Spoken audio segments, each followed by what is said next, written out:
Home YouTube channel subscribe பண்ணிக்கலனா உடனே subscribe பண்ணிக்கங்க. பக்கத்துல இருக்க பெல் பட்டனை கிளிக் பண்ணிக்கங்க. அப்பதான் நாங்க போடுற வீடியோஸ் உங்களுக்கு உடனுக்குடனே அப்டேட் ஆகும்.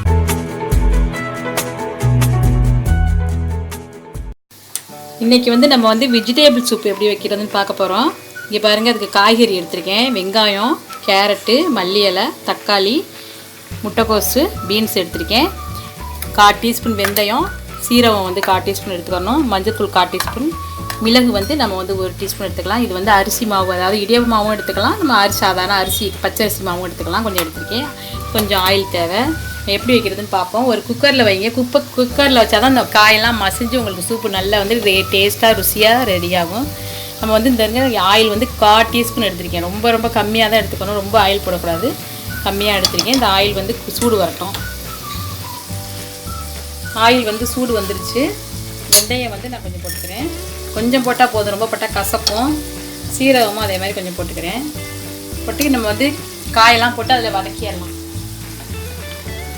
வெங்காயம் போட்டுடலாம், தக்காளியும் போட்டுடலாம், பீன்ஸும் போட்டுடலாம், முட்டைக்கோசும் போட்டுடலாம், கேரட்டும் போட்டுடலாம். இந்த சூப்பு ரொம்ப டேஸ்ட்டாக இருக்கும். உடம்பு சரியில்லாதவங்க, குழந்தை பிறந்தவங்க, வயிற்றில் ஆப்ரேஷன் பண்ணவங்க எல்லாருமே ரொம்ப ஹெல்த்தியாக சாப்பிட்லாம். பெரியவங்களும் சாப்பிட்லாம், சிறியவங்களும் சாப்பிட்லாம். ரொம்ப டேஸ்ட்டாக இருக்கும். ரொம்ப ஹெல்த்தியாக உள்ளது இந்த சூப்பு. மத்தியானம் இந்த சூப்பு வச்சு நம்ம ஒரு கறிவேப்பிலை சாப்பிட்டா ரொம்ப நல்லா, உடம்புக்கு ரொம்ப நல்லது. காய்கறியெல்லாம் நம்மளுக்கு வதங்கிடுச்சு. நம்ம இப்போ மஞ்சள்தூள் போட்டலாம். மஞ்சள்தூள் 1/4 டீஸ்பூன் போட்டுக்கோங்க. மிளகுத்தூள் போட்டுக்குவோம். ரொம்ப ஈஸியான மெத்தட் தான் அது. சூப் ரொம்ப ஈஸியானது தான். 5 நிமிஷத்தில் வச்சிடலாம். மிளகுத்தூள் நீங்கள் 1 டீஸ்பூன் போட்டுக்கோங்க. அதையும் வதக்கி விட்டுட்டு தண்ணி ஊற்றிடலாம். தண்ணி ஊற்றி நல்லா குக்கரில் நல்லா 5 விசில் வச்சுருங்க. 5 விசில் அந்த காயெல்லாம் நல்லா தண்ணி நல்லா 2 டம்ளர் ஊற்றிடுங்க. 2-3 டம்ளர் ஊற்றிடுங்க. ஊற்றிட்டு நல்லா அந்த காய் நல்லா மசிஞ்சு வேகட்டும்.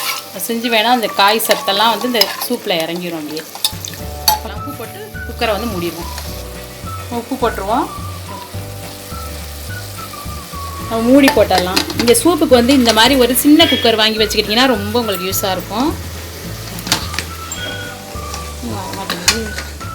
சூப்பு வைக்கிறதுக்கு இந்த மாதிரி குட்டி குக்கர் ஒன்று நீங்கள் 1 லிட்டர் குக்கர் வாங்கி வச்சுக்கிட்டிங்கன்னா சூப் வைக்கிறதுக்கு உங்களுக்கு ரொம்ப யூஸாக இருக்கும்.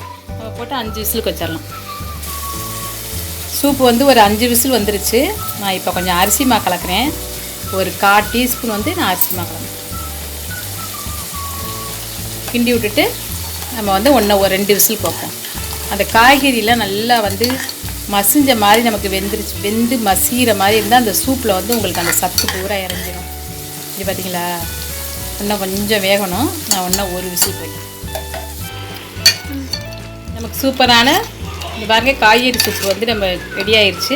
நம்ம இந்த காய்கறியெல்லாம் அரிச்சு எடுத்துட்டு அப்படியே கூட சாப்பிட்லாம். காய்கறியும் சாப்பிட்லாம்.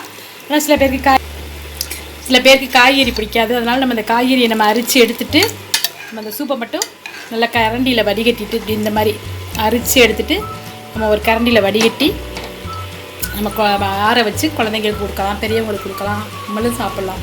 ரொம்ப ஹெல்த்தியான சூப்பு இது. உடம்பு முடியாதவங்க, ரொம்ப ஆப்ரேஷன் பண்ணவங்க எல்லாருமே நம்ம இதை சாப்பிட்லாம். நீங்களும் செஞ்சு பார்த்துட்டு எங்களுக்கு இந்த டேஸ்ட்டை சொல்லுங்கள்.